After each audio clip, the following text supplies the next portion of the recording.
I'll answer any questions for you guys. Third row, middle. Dan? Urban, obviously you guys went into a season with expectations of competing for a national championship. Now that that might not be a possibility, how do you make sure that this team stays motivated? No, that's something we work on, not today. That's something we've been working on all year, and that's you try to get a very close team that cares about each other, that plays really hard, and it's not going to be some speech I give to the team. So it's a process. It's a journey that we're on, and there's still plenty of things, great things ahead. So. Middle row back. Steve? Yeah, Coach, back in the middle. One of the things that maybe came out of this game was maybe a lack of discipline. You guys had personal foul penalties that allowed them to extend drives and things on offense as well, where you just didn't keep it a clean game. I don't know. What's your thought about how those things have kind of crept into your team's play, and how frustrating it must be, for the players and coaches alike? Yeah, there was a couple of devastating penalties that kept drives alive, and no excuse for them, and we addressed them, and I can think of 2 or 3 right on top of my head. They were drive savers, they had our targeting, and then you had a couple just silly penalties. So yeah, that's something we've addressed, and you can't, those kind of games, you can't have those. Was the targeting, was it out of frustration because they couldn't get there, or what explanation were you given on? It appears he headbutts the quarterback. I don't know what was going on there. I talked to him. He just came up and apologized, and it was, unique. It wasn't an open field type thing. He was just lunging at the ball, is what he told me. And so there was no intent, is what he told me. Front row left. Mitch? Urban, have you been able to put your finger on any of the reasons for JT's inconsistency between the 2 games, Penn State and Iowa last week? Yeah, really inconsistent. He's been on a nice roll with efficiency, taking care of the football, and that was not normal by him. And so we watched it closely. Obviously, today's a big day to get going on the next game, but I felt like he forced it, especially right before the half.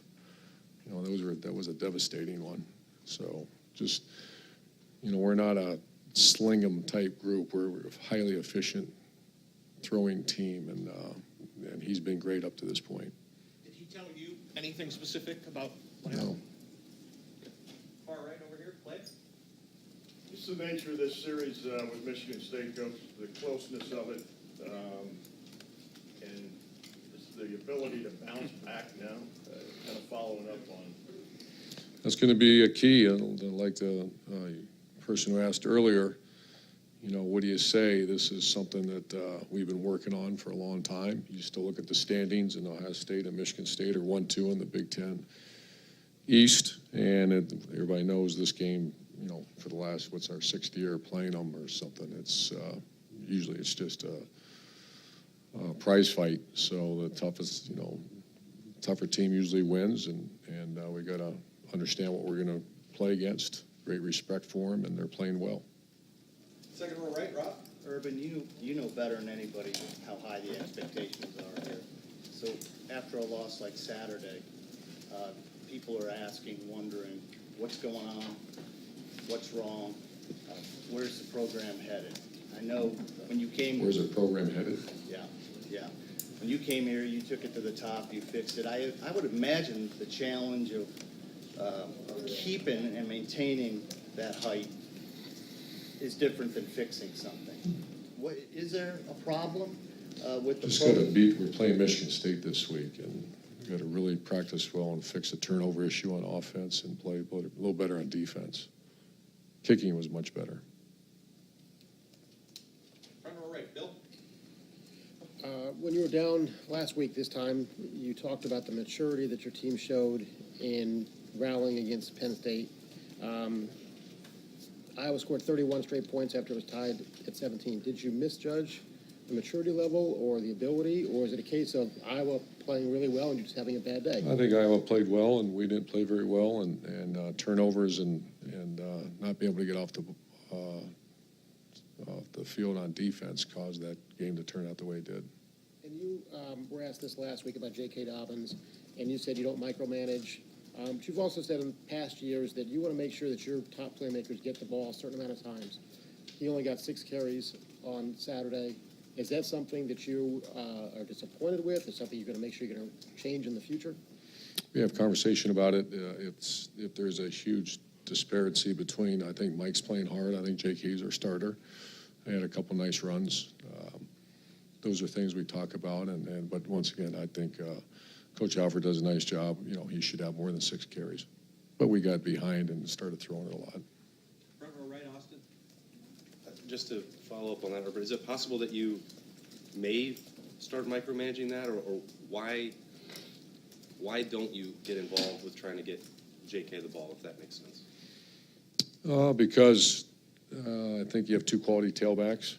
I think that J.K. is going to be a 1,000-yard rusher here pretty soon. And like I said, the way the game materialized in that third quarter, there wasn't a whole lot of runs after that point. But those are certainly conversations. J.K. deserves the ball. When you guys had those consecutive injuries on the offensive line that seemed to change things, is the depth still not where you want it on that unit? Not even close. Front row left, Doug. Urban, Iowa did seem to do a good job with their offense, hitting the tight ends, getting you guys in some play action.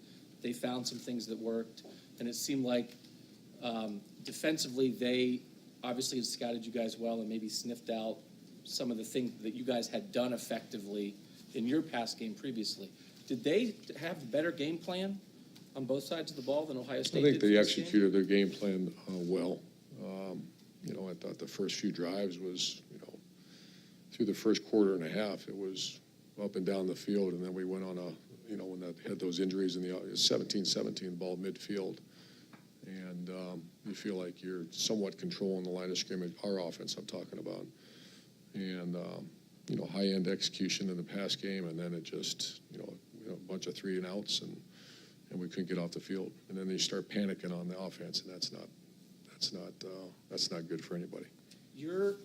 After the Oklahoma game, we talked about, you guys noticed that the linebackers had gotten hurt in play action and coverage, and Oklahoma hit you guys there. That happened again against Iowa. When you have something that happens, you think it's fixed, and it happens again, is that a failing of that position group and then of that position coach to allow that to happen again? Sure, it is, and the week before I thought they played very well. They didn't play very well this week. So then, how do you evaluate that? Bill Davis is a first-year coach here, and it's 2 losses, and we're talking about issues at his position group. How do you evaluate that as the head coach? I evaluate it. Far left, Lori. Coach, in 6 of your last 7 losses, the quarterback has had more carries than your leading running back. I'm wondering, is that a coincidence, or is that a sign of what the defenses that have had the most success against you are doing?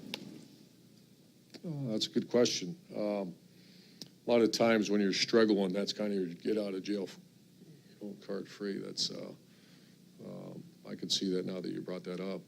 That's not by intent, and a lot of those are scrambles.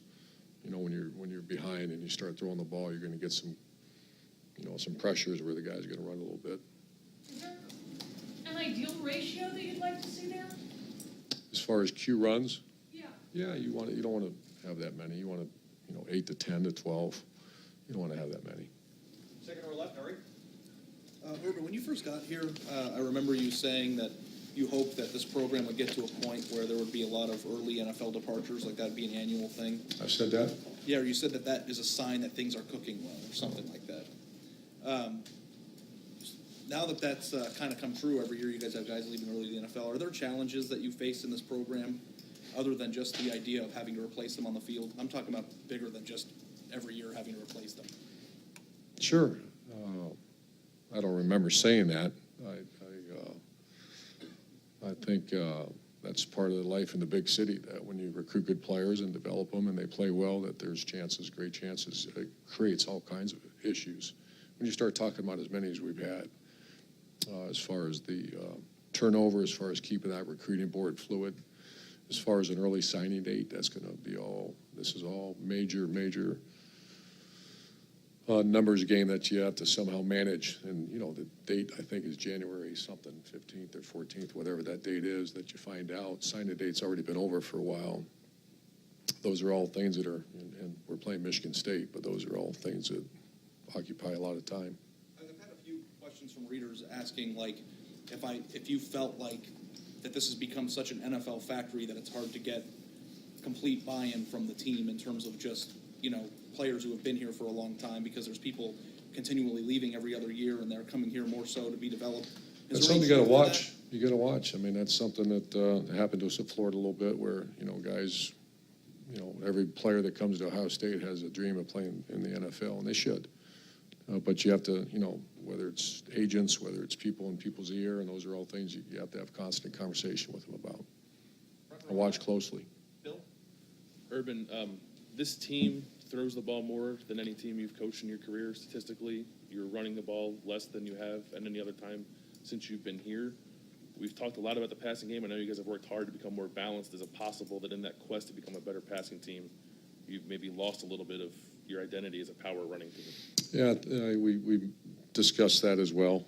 You know, really through about a 6-game run there, we were really nice balance as far as run-pass ratio, throwing for a little bit more than we have.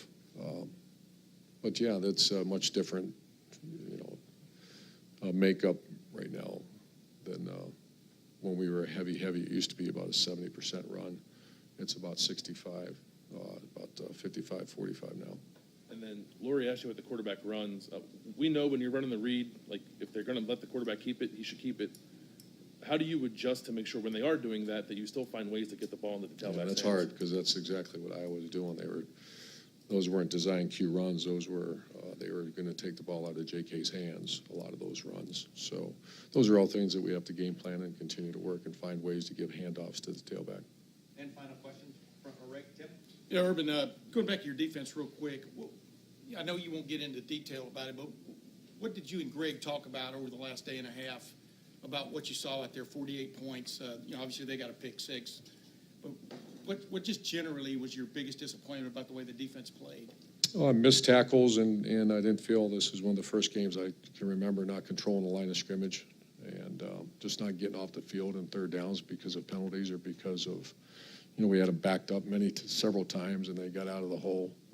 So we just had conversation and let's move on towards Michigan State and try to go win this game. Is it a sense, too, though, that Iowa had a really good, I mean, it looked like they were almost a step ahead in their play calling, whatever you want to call it. They had you guys, you know what I mean, on the flip-flop, so to speak, and they had a lot of those drag routes where they had cleared out underneath and things like that. Was that a case of that, too, of the other team kind of like calling the plays at the right time? For want of another word? Yeah, I just think there were some miscues, too. You know, we didn't play very well. So, yeah, I think it's common. Anytime you see that type of thing, you don't want to just say it's all miscues. It's, you know, the week before that, you know, there wasn't the miscues. And there were this week. And so now the question you have to ask is why. And that's not so much the how, but why did that happen? Are we not practicing? Are we got the right people playing? All those type of things. Michigan State's obviously watching that. I mean, they've seen tight ends, you know, do some damage against you guys. Some of that kind of stuff. Just what's your biggest concern about Michigan State's offense coming into this game? Oh, he's really throwing the ball, yeah. He threw for 400 yards. Have not watched a lot of them yet. Today's, Monday? I don't watch them until Tuesday. But I visited with our defensive staff, and he's thrown for 800 yards the last 2 games. One was overtime, several overtimes, but he's throwing at a very high level, and they're a much different team. They're not, used to be kind of a 70-30 run pass. It's not that right now. Coach, thank you. Thanks, guys.